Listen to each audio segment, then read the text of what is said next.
ॐ नमः श्रीज्योतिराजाय विवेकानन्दशूरये सच्चित्सुखस्वरूपाय स्वामिने तापहारिणे।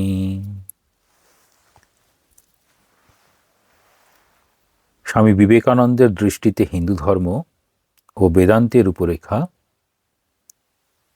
এই কোর্সের ভূমিকার অন্তর্গত ধর্মের প্রয়োজন এই বিষয়টি দেখা হবে। ধর্মের প্রয়োজন বাণী রচনা তৃতীয় খণ্ডে রয়েছে। গত ক্লাসে ধর্ম কি, সেখানে বস্তুর ধর্ম আর জীবের ধর্ম দিয়ে শুরু করা হয়েছিল। জীবের মধ্যে একটি স্বাধীন সত্তা আছে, স্বাধীন চিন্তা আছে, যেটি বস্তুর মধ্যে নেই। সমস্ত বস্তুই নিয়মের অধীন, অর্থাৎ প্রত্যেকটা বস্তু তার গুণ এটা দিয়েই সে নিজেকে প্রকাশ করে। একে বলা হয় দ্রব্য এবং তার গুণ। সেটি যখন মানুষের ক্ষেত্রে আরোপিত হবে তখন মানুষ চাইবে এই নিয়মটাকে লঙ্ঘন করতে, অর্থাৎ প্রকৃতির যে নিয়ম সেই নিয়মটা লঙ্ঘন করবে। সেই লঙ্ঘন করার চেষ্টা, আর প্রকৃতির প্রভুকে বলা হয় ঈশ্বর। এই রকম বিষয়। এখন স্বামীজি এই ধর্মের প্রয়োজন, মানুষ কেন এই একটি একটি জায়গায় এক একটা মতবাদ শুরু হয়, তারা কিভাবে এই ধর্মের দিকে অগ্রসর হয় বা কোনটাকে তারা ধর্ম বিষয়ে মনে করে, তাহলে দেখা যাবে দেশ কাল ভেদে মানুষ তার নিজের প্রকৃতির সঙ্গে এই নিয়মের অতিক্রম করতে গিয়ে, নিয়মকে অতিক্রম করতে গিয়ে তারা নিজের মতো করে একটা করে ধারণা তৈরি করবে। সেই ধারণাটাই পরবর্তী ক্ষেত্রে তাদের নিজেদের একটি করে ধর্ম হবে। সেই বিষয়টা স্বামীজি এখানে যেভাবে প্রকাশ করছেন। তাহলে বলছেন এই যে মানুষের মধ্যে কীরকম হলো, ধর্ম কিভাবে তাদের কাছে প্রবেশ করছে।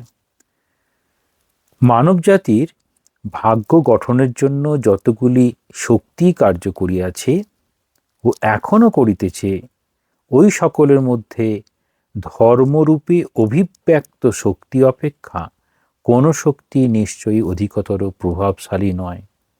তাহলে ধর্মকে এখানে একটি শক্তির সঙ্গে তুলনা করা হলো।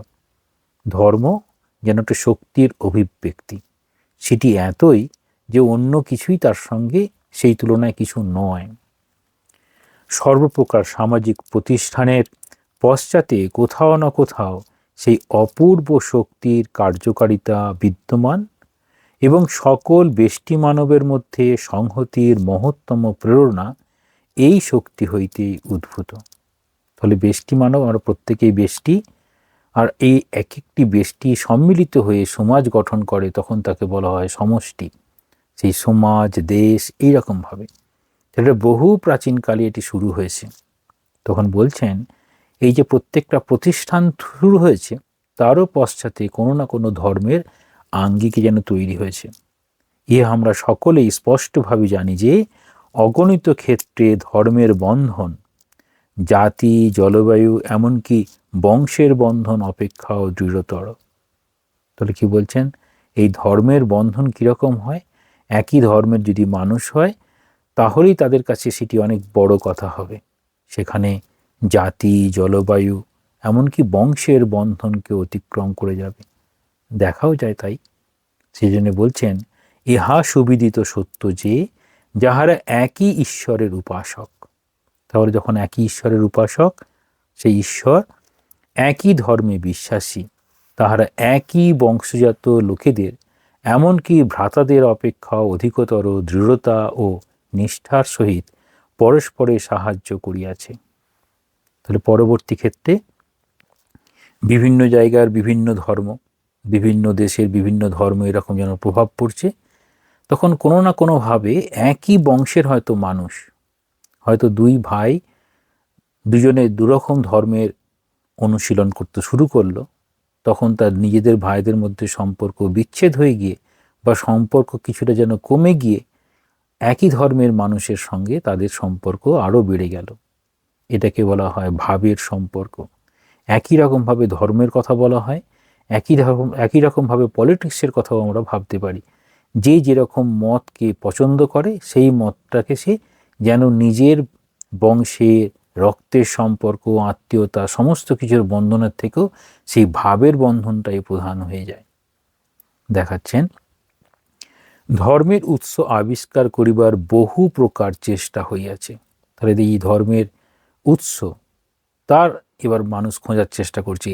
বিভিন্ন দেশে বিভিন্ন ধর্ম, তার উৎসটা কি, ঠিক কি এমন ছিল যে এই ধরনের মানুষ এই রকম ধরনের ধর্মটাকে আচরণ করছে। তাহলে প্রথমে ভাববো যে পৃথিবীর বিভিন্ন জায়গার বিভিন্ন দেশের জলবায়ু একরকম নয়, খাদ্যাভ্যাস একরকম নয়, এমনকি ভূমির প্রকৃতিও একরকম নয়। তাহলে এই প্রকৃতি যেমন যেমন পরিবর্তন দেখা যাবে, তাদের মানসিকতায় তার প্রভাব পড়বে। তাহলে দেখা যাবে খাদ্যাভ্যাস, জীবনযাত্রা, এই সমাজ গঠন সব ভিন্ন ভিন্ন হবে। সেখানে দেখাচ্ছেন যে সকল প্রাচীন ধর্ম বর্তমান কালাবধি টিকিয়ে আছে, তাহলে বর্তমানেও রয়েছে, অনেক আগে তৈরি হয়েছিল, সেই প্রাচীন যুগে তৈরি হয়েছিল সেই ধর্মগুলো বর্তমানেও আছে। এইগুলির এই একটি দাবি যে তাহারা সকলেই অতি প্রাকৃত। তাহলে সাধারণভাবে যেন তাদের সৃষ্টি হয়নি, অতি প্রাকৃত, মানে প্রাকৃতিকভাবে যেন সৃষ্টি মেনে নিচ্ছে না, অতি প্রাকৃত বলে বলছেন। তাহাদের উৎপত্তি যেন মানুষের মস্তিষ্ক হইতে হয় নাই, বাহিরের কোনো স্থান হইতে ধর্মগুলি আসিয়াছে। তখনই বলা হবে স্বর্গস্থ পিতার সন্তান, স্বর্গস্থ কোনো দেবদেবীর আহ্বানে বা তাদের বাণীকে কেন্দ্র করে তাদের জীবনযাত্রা, সাধারণ ভূমিতে থেকে এই ধর্মগুলো যেন তৈরি হয়নি। এবার বলছেন আধুনিক সমাজ এই যে সম্বন্ধে এই রকম যে ধর্ম চলছে সেই সম্বন্ধে দুটি মতবাদ বলছেন। কীরকমভাবে এই ধর্মের ধারণাটা এলো বলছেন, সেই দুটি কীরকম? একটি ধর্মের আধ্যাত্মিক তত্ত্ব, অপরটি অনন্ত ঈশ্বরের ক্রমবিকাশ। দুটি বিষয় বলতে চাইছেন, আধ্যাত্মিক তত্ত্ব, ঈশ্বরের ক্রমবিকাশ। যখন আধ্যাত্মিক তত্ত্ব সেখানে কীরকমভাবে চলবে, আর ঈশ্বরের ক্রমবিকাশ কীরকমভাবে চলবে। ঈশ্বরের ক্রমবিকাশ যখনই দেখব তখন আমরা 10 অবতারের কথা ভাবতে পারি। সেখানে সেই কুর্ম অবতার, মৎস্য অবতার, এরকম বরাহ অবতার, যেন সেই প্রাণীকুলের মধ্যে দিয়েই যেন ভগবান স্বয়ং আসছেন। তারপর আস্তে আস্তে পরবর্তী অবতারগুলো যেন ক্রমবিকাশ রূপে দেখানো হচ্ছে। আবার সাধারণ ভূমিতে মানুষ তার নিজের স্বার্থকে কেন্দ্র করেই চলে।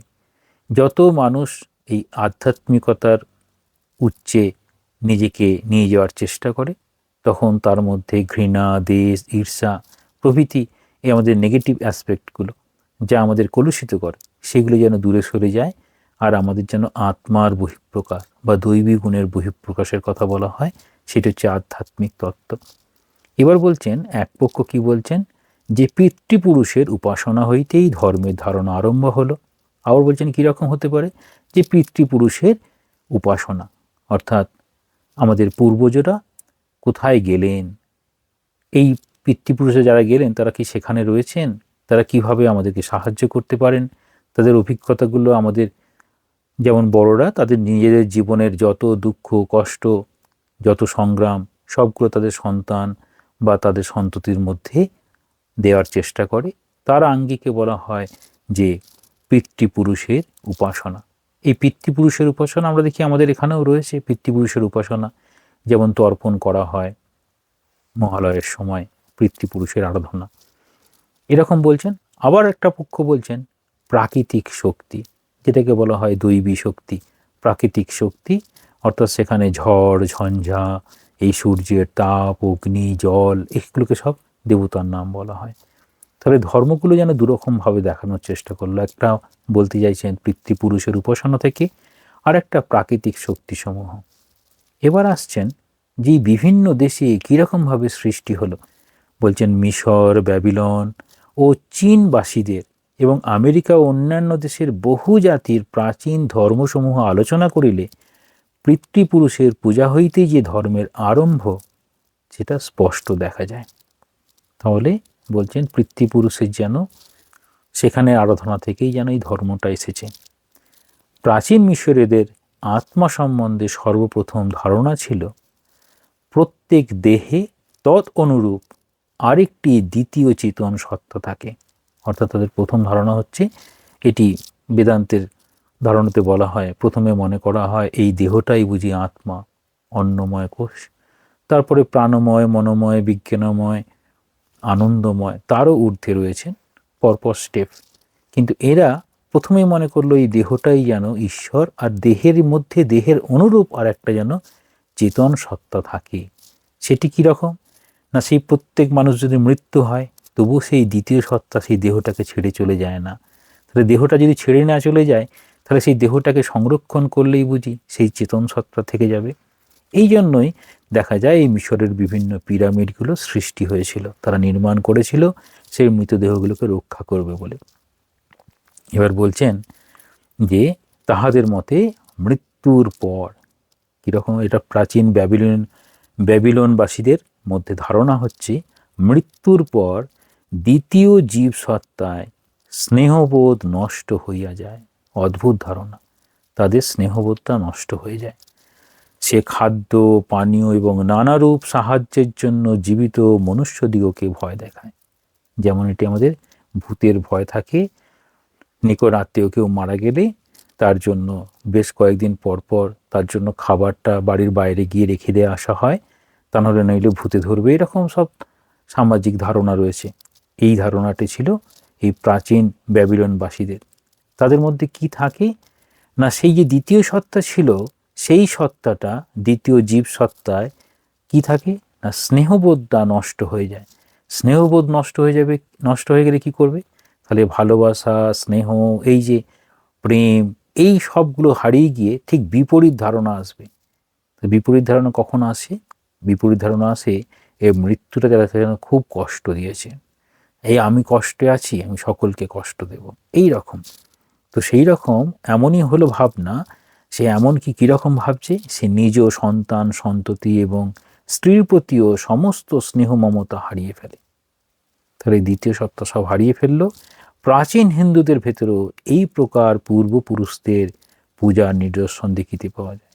প্রাচীন এই হিন্দুদের মধ্যেও রয়েছে আমাদের, সেরকম মনে হচ্ছে, কিন্তু তারপরে একটা উচ্চ ধারণা তৈরি হয়েছে। এবার বলছেন চীন জাতিদের মধ্যেও এরকম পিতৃগণের পূজা রয়েছে। ভারতবর্ষের ধারণা এরপরে চেঞ্জ হবে। কীরকম বললেন, আরেক দল মানুষ যারা বলছেন এই প্রকৃতির মধ্যেই প্রকৃতির শক্তিগুলোই দেবতা, তারা বলছেন সেটা হচ্ছে আর্য শাস্ত্র, মানে সমস্ত বেদান্তের শাস্ত্রগুলো তাই বলে। যারা প্রাচীন আর্য সাহিত্য শাস্ত্র হইতে দেখান যে প্রকৃতি উপাসনা হইতেই ধর্মের সূচনা, তাহলে ওখানে দেখানো হলো পিতৃপুরুষ, আর এখানে দেখানো হলো প্রকৃতির যত শক্তি, এই প্রকৃতির শক্তিগুলোই বলা হয় দৈবী শক্তি। আমাদের যেমন শান্তিমাত্র ওম শান্তি শান্তি শান্তি, তিনটে শান্তি আছে, আদি ভৌতিক, আদি দৈবিক, আধ্যাত্মিক।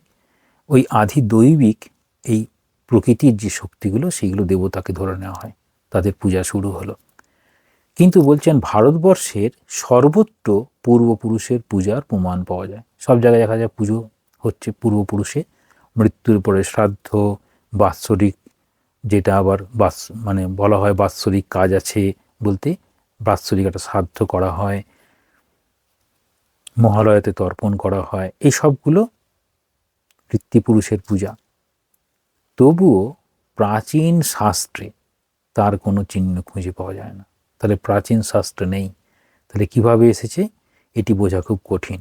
প্রাচীন শাস্ত্র বলতে ঋগ্বেদে, স্বামীজি বলছেন আর্যদের প্রাচীনতম শাস্ত্রগ্রন্থ ঋগ্বেদ সংহিতাতে আমরা ইহার কোনো নিদর্শন পাই না, তাহলে পরে ইনক্লুড হয়েছে।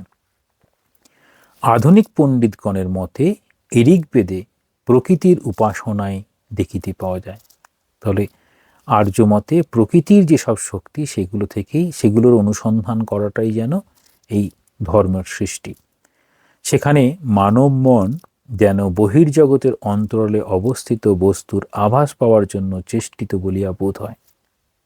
কীরকম বলছেন, উষা সন্ধ্যা ঝঞ্ঝা, তাহলে উষা সূর্য তখন এবার আমাদের দিকে আসছে, মানে সূর্যোদয় হচ্ছে, সন্ধ্যায় সূর্যটা অস্তমিত হচ্ছে, এরপরে দেখাচ্ছেন ঝঞ্ঝা, প্রকৃতির শক্তি। ঝঞ্ঝা এলো, ঝড়, বৃষ্টি, বৃষ্টির দেবতা আছে, ঝড়ের দেবতা আছে, এরকম পবন দেব আর বরুণ দেব, বৃষ্টি, এইসব বলছেন। প্রকৃতির অদ্ভুত ও বিশাল শক্তিসমূহ ও সৌন্দর্য মানব মনকে আকর্ষণ করে। এবার দেখাচ্ছেন যে এই দুটি ধারণা কিন্তু পার্থক্য হয়ে গেল। একটা বলা হলো পূর্বপুরুষদের, কোথায় গেল তাদের পূর্বপুরুষদের পূজা থেকে ধর্ম, আর এখানে প্রকৃতির শক্তির পূজা থেকে ধর্ম। প্রাচীন গ্রিকদের মধ্যেও এই প্রকার ধারণা দেখিতে পাওয়া যায়। তাহাদের পুরাণসমূহ কেবল এই ভাবময় প্রকৃতির উপাসনায় পূর্ণ। ফলে যেরকম আর্যদের মধ্যেও আছে, গ্রিকদের মধ্যেও সেরকম আছে। প্রাচীন জার্মান, স্ক্যান্ডিনেভিয়া এবং অন্যান্য আর্য জাতিদের মধ্যেও তদ অনুরূপ এরকম ধারণা দেখতে পাওয়া যাচ্ছে। প্রাকৃতিক শক্তিগুলিকে চেতন ব্যক্তিরূপে কল্পনা করা হইতেই ধর্মের উৎপত্তি হয়েছে। তাহলে আর্যদের ধর্মের উৎপত্তির কারণ বলছেন যে প্রাকৃতিক শক্তিগুলোর যে চেতন ব্যক্তিরূপে তাদের কল্পনা করা হলো এবং সেখানে একটা করে নাম দেওয়া হলো, সূর্য দেবতা, চন্দ্র দেবতা, এরকম সব দেবতা নাম দেওয়া হলো। এবার বলছেন স্বামীজি একটা জিনিস নিয়ে আসবেন। স্বামীজি দুটো ধারণা হচ্ছে, দুটোতেই অনন্তকে খুঁজে পাবেন বলে তিনি তৃতীয় মত বলবেন, যেটিকে বর্তমানে আমরা এই যুক্তিবাদীরা, যারা যুক্তি বিচার দিয়ে এই ধর্মের উৎপত্তি ভাবার চেষ্টা করব, তারা এই তৃতীয় মতটি গ্রহণ করব। সেজন্য এই তৃতীয় মতটি আমরা খুব ভালো করে দেখার চেষ্টা করব। এই মতদ্বয় পরস্পর বিরোধী মনে হইলেও তৃতীয় এক ভিত্তি অবলম্বনে উহাদের সামঞ্জস্য বিধান করা যাইতে পারে। তাহলে স্বামীজি কী ছিলেন? সমন্বয়কারী, সব কিছু সমন্বয় করেছেন। সেজন্য বলছেন আমার মনে হয়, এটি গুরুত্বপূর্ণ, আমার মনে হয় উহাই ধর্মের প্রকৃত উৎস এবং ইহাকে আমি ইন্দ্রিয়ের সীমা অতিক্রমের চেষ্টা বলিতে ইচ্ছা করি। তাহলে আমাদের এই যে ইন্দ্রিয়, সমস্ত পঞ্চ ইন্দ্রিয়, যে ইন্দ্রিয় আছে যা দিয়ে আমরা জ্ঞান নেওয়ার চেষ্টা করি জাগতিক, সেই ইন্দ্রিয়ের যে সীমা আছে, অর্থাৎ আমরা অনন্তকে ছোঁয়ার চেষ্টা করছি, এই ইন্দ্রিয়ের বাইরে যাওয়ার চেষ্টা করছি। পিতৃপুরুষ, তাদের আত্মা কোথায় গেল, তারা আবার কিভাবে আসবে, সেরকমভাবে একটা ধারণা, অর্থাৎ তারা এই জগতে নেই। প্রথমে ধারণা ছিল কীরকম, মিশরের মধ্যে ধারণা, দ্বিতীয় একটি সত্তা দেহের অনুরূপ, তারা আবার মৃত্যুর পরে তারা বিভিন্ন রূপে আবার কষ্ট দেখায়, যেহেতু তাদের মধ্যে এই স্নেহ ব্যাপারটা থাকে না। এখানে বলছেন মানুষ একদিকে তাহার পিতৃপুরুষগণের আত্মার অথবা প্রেতাত্মার অনুসন্ধানে ব্যাপৃত হয়, অর্থাৎ শরীর নাশের পর কি অবশিষ্ট থাকে তাহার কিঞ্চিত আভাস পাইতে চায়, কিংবা অপরদিকে এই বিশাল জগৎ প্রপঞ্চের অন্তরালে যে শক্তির ক্রিয়া চলিতেছে তাহার স্বরূপ জানিতে চেষ্টা হয়। তা এই জগতের অন্তরালে যে শক্তি আছে, সেখানে সূর্য, চাঁদ, গ্রহ, নক্ষত্র, এইরকম ঝড়, ঝঞ্ঝা, এইসবে উভয় মধ্যে মানুষ যে উপায় অবলম্বন করুক না কেন, ইহা সুনিশ্চিত যে সে তাহার ইন্দ্রিয় সমূহের সীমা অতিক্রম করিতে চায়। তাহলে বস্তুগুলো কি করে? নিয়মের মধ্যে থাকে, আর যখনই মানব মন সে নিয়মটাকে অতিক্রম করতে চায়, তাহলে এই জগতে যা আছে সেটা নিয়ে সে সন্তুষ্ট থাকতে পারত না, তা সে থাকবে না, সেটা সে জানার চেষ্টা করবে। এখানেই বলছেন এই অদ্ভুত ব্যাপারগুলো যখন ঘটে, তখন সে নিজেই নিজের জাগ্রত অবস্থা, স্বপ্ন অবস্থা, সুষুপ্তি অবস্থা। জাগ্রত অবস্থায়, এই জাগ্রত অবস্থায় বুদ্ধি দিয়ে সমস্ত ইন্দ্রিয়কে যেরকম কাজ করছে, নিজেই বিচার করছে, ঠিক ভুল এসব করছে। স্বপ্ন অবস্থায় তার মন কত রকম জগৎ তৈরি করতে পারে, জলের মধ্যেও হাঁটতে পারে, আকাশের মধ্যেও উঠতে পারে, সে পাখির মতো প্রাণীকেও ভাবার চেষ্টা করতে পারে। আবার প্রাণীগুলো যেন এই হাতি, ঘোড়া, তারা যেন সমুদ্রে সাঁতার কাটছে তাও ভাবতে পারে। অর্থাৎ স্বপ্নের জগৎ সে নিজের মতো স্বাধীন, সে যেমন খুশি ভাবতে পারে। তাহলে দেখাচ্ছেন এই স্বপ্নের ভেতর সে যেন একটা অনন্ত কিছু হতে পারে, যা খুশি ভাবতে পারে, একদম অনন্তে পৌঁছে যেতে পারে। তাহলে ধর্মের এই প্রথম আভাসটাই বলছেন কোত্থেকে আসবে না, স্বপ্নের ভেতর থেকে আসবে। স্বপ্ন কেন বলা হচ্ছে? স্বপ্ন এই প্রকৃতির যে নিয়ম, সেই নিয়মকে লঙ্ঘন করতে সক্ষম। তাহলে স্বপ্ন কি? স্বপ্ন প্রকৃতির নিয়মটাকে লঙ্ঘন করে দিতে পারে। প্রকৃতির যা কিছু সেটি একটা নিয়মের অধীনে চলে, আর স্বপ্নের যা কিছু প্রকৃতির নিয়মের কোনো রকম গণ্ডির মধ্যে সে তাকে নিজেকে সীমাবদ্ধ রাখতে পারে না। এবার বলছেন, এই যে আমরা অমরত্বের প্রথম ধারণা মানুষ স্বপ্নের ভিতর দিয়ে অনায়াসে পাইতে পারে। এই স্বপ্ন কি আশ্চর্য অবস্থা! তো স্বপ্নটা একটা আশ্চর্য অবস্থা। এই স্বপ্নগুলোকে কি মনে করা হয় না, শিশু এবং অশিক্ষিত ব্যক্তিরা তাদের জাগ্রত ও স্বপ্ন অবস্থার মধ্যে অতি অল্প পার্থক্য অনুভব করে। ছোট শিশু নিজের মতো খাওয়া হয়ে গেছে, তারপর ঘুমিয়ে ঘুমিয়ে ঘুম থেকে উঠে বলছে আমি তো কিছুই খাইনি। আচ্ছা মা বললো ঠিক আছে আবার খেয়ে নাও, কিন্তু সে জাগ্রত অবস্থায় খেয়েছিল, ঘুমিয়ে ঘুমিয়ে সে ভাবছে আমার খাওয়া হয়নি, উঠে মাকে ধরলো, মা তখন খাইয়ে দিল। তাহলে এগুলো বলছেন এই যে তার স্বপ্ন আর জাগ্রত সে খুব একটা ভালো বুঝে উঠতে পারে না। এই স্বপ্ন অবস্থায় দেহ তাহলে মৃতবৎ পড়িয়া থাকিল, মন যখন ওই অবস্থায় তার সমুদয় জটিল কার্য চালাইয়া যাইতে পারে, তখন অমরত্ব বিষয়ে ওই সব ব্যক্তি যে সহজলভ্য প্রমাণ পাইয়া থাকে, উহা অপেক্ষা অধিকতর স্বাভাবিক যুক্তি আর কি থাকিতে পারে। এবার বলছেন স্বপ্ন অবস্থার মধ্যে যদি এরকম ঘটে তাহলে স্বপ্নটাকেই প্রধান হয়ে ধরা নেওয়া হলো। এবার বলছেন আমার মতে অলৌকিক তত্ত্ব বিষয়ে এই ব্যাখ্যাটি অধিকতর স্বাভাবিক, এবং এই স্বপ্ন অবস্থার ধারণা অবলম্বনে মানব মন ক্রমশ উচ্চতর তত্ত্বে উপনীত হয়। তাহলে অনেক সময় বলে জেগে জেগে স্বপ্ন দেখা, আমি এরকম স্বপ্ন দেখেছি, ঠিক আছে সেই জঙ্গলের মধ্যে যেন একটা নদী আছে, তার ঠিক আছে জঙ্গলটা দেখতে পাচ্ছি, চলো তো হেঁটে হেঁটে যাই, নদীটা পাই কি না। তাহলে এই যে খোঁজার ইচ্ছে যেন স্বপ্নটা দেখিয়ে দিল। তাহলে যেটা স্বপ্ন দেখেছি সেটা আদৌ কি বাস্তবে আছে, তার একটা ভাবনাটা তার যখন কাজে পরিণত করার চেষ্টা করছে, সে তখন আস্তে আস্তে হয়তো উচ্চতর তত্ত্বেও পৌঁছে যেতে পারে। তাহলে স্বপ্নকে একটা গুরুত্ব দেওয়া হয় কেন না, স্বপ্ন হচ্ছে এই জাগ্রত অবস্থায় যা কিছু করা হয় তারই একটা আভাস স্বপ্নের মধ্যে দিয়ে চলতে থাকে। তখন স্বপ্ন নিজের মতো পরিকাঠামো নিয়ে, নিজের মতো ভাবনা নিয়ে নিজের জগৎ তৈরি করে ফেলে। তাহলে বলছেন এই জাগ্রত আর স্বপ্ন এই দুটি অবস্থার মধ্যে মানুষ নিজেই নিজের দ্বন্দ্বে পড়ে। তারপরে বলছেন সেই স্বপ্ন যদি একটা নিজের মতো তৈরি করতে পারে তাহলে সে একটা আবিষ্কার করবে, তাহলে একটা ভাবাবেশ বলে একটা আছে। কীরকম না, যখনই এই আধ্যাত্মিকতার আলোকে কোনো সাধক নিজের চিন্তা ভাবনা এই জাগতিক চেতনার ঊর্ধ্বে চলে যাচ্ছেন, তখন সেটিকে বলা হচ্ছে ভাবাবেশ বা ভগবৎ প্রেরণা। সেটি ঠিক স্বপ্ন নয়, কারণ সেখানে একটা অতীন্দ্রিয় সত্য লুকিয়ে আছে। স্বপ্ন যেমন সেটি আদৌ বাস্তবে আছে কি নেই বোঝা যায় না, কিন্তু এই ভাবাবেশ বা ভগবৎ প্রেরণা সেটি কিন্তু এই সাধকরা পেয়ে থাকেন। সেটি কিসের উপর প্রতিষ্ঠিত? সেটি সত্যের উপর প্রতিষ্ঠিত। তাহলে ভাবাবেশ বা ভগবৎ প্রেরণা নামে পরিচিত এই অবস্থাটির কথা আমরা পৃথিবীর সকল সুপ্রতিষ্ঠিত ধর্মের মধ্যে পাই। এই সুপ্রতিষ্ঠিত ধর্মের মধ্যে পাই কি? কার মধ্যে পাওয়া যায় না, ওই ধর্মের প্রবর্তক কিংবা প্রতিষ্ঠা মানে সেই ধর্ম তৈরি করেছেন যারা, প্রবর্তক অর্থাৎ যিনি ওই জ্ঞান পাওয়ার জন্য চেষ্টা করে একটা জায়গায় পৌঁছেছেন, তাদেরকে প্রবর্তক বলা হয়। কীরকম? ধর্ম প্রসারককে প্রবর্তক বলা হয়। সেই ধর্মটাকে তিনি নিজে অনুশীলন করে যতদূর বুঝতে পারবেন ততদূর তিনি প্রকাশ করতে সক্ষম হবেন। এই প্রবর্তকরা আবার কখনো কখনো আচার্য স্তরেও পৌঁছে যান।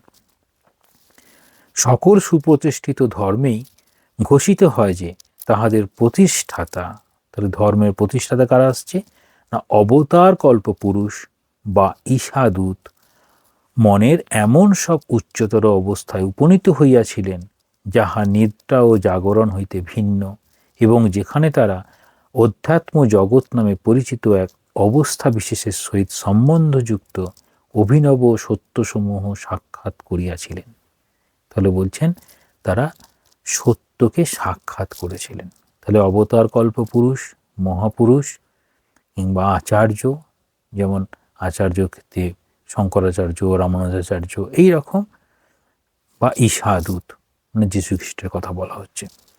আমরা জাগ্রত অবস্থায় পারিপার্শ্বিক অবস্থাসমূহ যেরূপ অনুভব করি, তাহারা পূর্বোক্ত অবস্থায় পৌঁছিয়া সেগুলি আরও স্পষ্টতর রূপে উপলব্ধি করেন।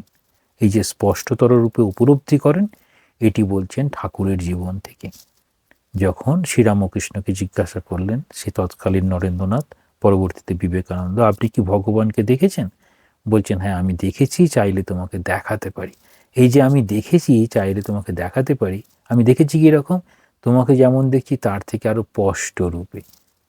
তাহলে আমরা সবসময় কিছু দেখছি, অর্থাৎ আমরা এই চোখ, আমরা নিজেদের চোখ দিয়ে দেখি, কান দিয়ে শুনি, আর হাত দিয়ে স্পর্শ করি, এরকমভাবে অনুভব করে কাউকে দেখা, এটি হলো ইন্দ্রিয়ের মধ্যে দিয়ে প্রত্যক্ষ করলাম। আর তাকে দেখছি, এটা অপরোক্ষ অনুভূতি। বেদান্তের কথা, অপরোক্ষ মানে সরাসরি কোনো কিছুর মাধ্যম ছাড়া। সেই জন্য বলছেন উপলব্ধি, স্পষ্টতর রূপে উপলব্ধি করেন। এবার বলছেন দৃষ্টান্ত স্বরূপ ব্রাহ্মণদের ধর্মকে লওয়া যাক। এই ব্রাহ্মণদের ধর্ম, স্বামীজি বলছেন ভারতবর্ষে কি ছিল? প্রথম সবাই ব্রাহ্মণ ছিল। তাহলে সেই সময়কার ব্রাহ্মণ, ব্রহ্মজানাতি ব্রাহ্মণ। তাহলে জন্মনা জায়তে শূদ্র সংস্কারাৎ দ্বিজ উচ্যতে বেদ পাঠাৎ ভবেৎ বিপ্র ব্রহ্মজানাতি ব্রাহ্মণ। যারা জ্ঞান লাভ করেছেন সেই ব্রাহ্মণদের ধর্মের কথা বলা হচ্ছে। বলছেন সেই ব্রাহ্মণদের ধর্মকে লোয়া যাক। বেদসমূহ ঋষিদের দ্বারা লিপিবদ্ধ বলিয়া উল্লিখিত হয়। তাহলে বেদসমূহ, এই যে বেদ অর্থাৎ জ্ঞান, বেদ এই শব্দটা এসেছে জ্ঞান থেকে, বিদ ধাতু থেকে। তাহলে এই ঋষিদের দ্বারা লিপিবদ্ধ। এই সকল ঋষি কতিপয় সত্যের দ্রষ্টা মহাপুরুষ ছিলেন। তাহলে তারা প্রত্যেকেই কতিপয় সত্যকে অনুভব করেছেন, দেখেছেন। সংস্কৃত ঋষি শব্দের প্রকৃত অর্থ মন্ত্রদ্রষ্টা। তাহলে ঋষিকে, যিনি মন্ত্রটাকে দেখেছেন, মন্ত্রদ্রষ্টা। এখানে দেখা খালি চোখে দেখা নয়, এটা অনুভব করা, সত্যটাকে অনুভব করে সেটিকে বলছেন দ্রষ্টা। অর্থাৎ বৈদিক স্তুতিসমূহের বা চিন্তা রাশির প্রত্যক্ষ দ্রষ্টা। তারা দেখলেন। ঋষিগণ বলেন তাহারা কতকগুলি সত্য অনুভব করিয়াছেন বা প্রত্যক্ষ করিয়াছেন। যদি অতীন্দ্রিয় বিষয় সম্পর্কে প্রত্যক্ষ কথাটি ব্যবহার করা চলে, এই সত্যসমূহ তাহারা লিপিবদ্ধ করিয়া গিয়াছেন। এই একই সত্য ইহুদি এবং খ্রিস্টানদের মধ্যেও বিকশিত হইতে দেখা যায়। অর্থাৎ প্রত্যেক ধর্মের যারা ধর্মটা প্রতিষ্ঠা করছেন, ধর্মটা যেমন ভগবান বুদ্ধ জন্মেছিলেন হিন্দু হিসাবে আর নিজে প্রতিষ্ঠা করলেন, তখন বৌদ্ধ ধর্ম তৈরি হলো। তাহলে বলছেন সেটি বিষয়টা হচ্ছে একটি ধর্মে জন্মগ্রহণ ভালো, it is good to be born in a church but better to die outside. তাহলে একটি ধর্মে জন্মগ্রহণ হলো, তারপর তার পরিধিকে ছাড়িয়ে চলে যাওয়া সম্ভব, তখন তিনি আর একটা ধর্ম যেন তৈরি করে ফেলেন। বৌদ্ধ মতাবলম্বী হিনজান সম্প্রদায় সম্বন্ধে কথা উঠিতে পারে। এই হিনজানের কথা কীরকম বলা হচ্ছে? তারা বলছেন জিজ্ঞাস্য এই যে বৌদ্ধরা যখন কোনো আত্মা বা ঈশ্বরে বিশ্বাস করে না, তখন তাদের ধর্ম কিরূপে এই অতীন্দ্রিয় অবস্থা হইতে উদ্ভূত হইবে? তাহলে বলছেন আত্মা বা ঈশ্বরে তারা বিশ্বাস করে না, তাহলে তাদের ধর্ম কি করে অতীন্দ্রিয় অবস্থা থেকে উদ্ভূত হবে? ইহার উত্তর এই যে বৌদ্ধরাও এক শাশ্বত নৈতিক বিধানে বিশ্বাসী, এবং সেই নীতিবিধান আমরা যে অর্থে যুক্তি বুঝি তাহা হইতে উৎপন্ন হয় নাই। তাহলে নীতিবিধান যে অর্থে আমরা যুক্তি মনে করছি সেখান থেকে উৎপন্ন হয়নি। কীভাবে উৎপন্ন হয়েছে? অতীন্দ্রিয় অবস্থায় পৌঁছিয়া বুদ্ধদেব উহা প্রত্যক্ষ উপলব্ধি ও আবিষ্কার করিয়াছিলেন। তাহলে বুদ্ধদেব যখন আবিষ্কার করছেন তখন তিনি কি করেছিলেন না, অতীন্দ্রিয় অবস্থায় গিয়ে, সাধারণ ভূমিতে নয়, এই জাগ্রত স্বপ্ন এইভাবে নয়, তিনি তখন অতীন্দ্রিয় ভূমিতে পৌঁছেছিলেন। এবার বলছেন আপনাদের মধ্যে যাহারা বুদ্ধদেবের জীবনী পাঠ করিয়াছেন, এমনকি এশিয়ার আলো, দ্য লাইট অফ এশিয়া নামক অপূর্ব কাব্যগ্রন্থে নিবদ্ধ অতি সংক্ষিপ্ত বিবরণ পাঠ করিয়াছেন, তাহাদের স্মরণ থাকিতে পারে বুদ্ধদেব বোধি বৃক্ষমূলে ধ্যানস্থ হইয়া অতীন্দ্রিয় অবস্থায় পৌঁছিয়াছিলেন। তাহার উপদেশসমূহ এই অবস্থা হইতেই আসিয়াছে, বুদ্ধির গবেষণা হইতে নয়। তাহলে অতীন্দ্রিয় অবস্থা থেকে এসেই যিনি যুক্তির আধারে এই বিষয়টাকে স্থাপন করলেন। কোনটা? সেখানে দেখাবে অষ্টাঙ্গিক মার্গ, পঞ্চশীল ইত্যাদি, যেটি অনুশীলন করে সমাজবদ্ধ জীব, তারা সুন্দর একটি জীবনযাপন করতে সক্ষম হবে। ধর্ম অনুশীলন ওইভাবেই সম্ভব। এরকম কতগুলি কোনটা করব কোনটা করব না, এসব বিভিন্নভাবে তিনি বলছেন। অতএব সকল ধর্মই এক আশ্চর্য বাণী ঘোষিত হয় যে মানব মন কোনো কোনো সময় শুধু ইন্দ্রিয়ের সীমায় অতিক্রম করে না, বিচার শক্তি অতিক্রম করে। তাহলে এই যে বিচার শক্তি অতিক্রম করে, কিভাবে অতিক্রম করে যায়?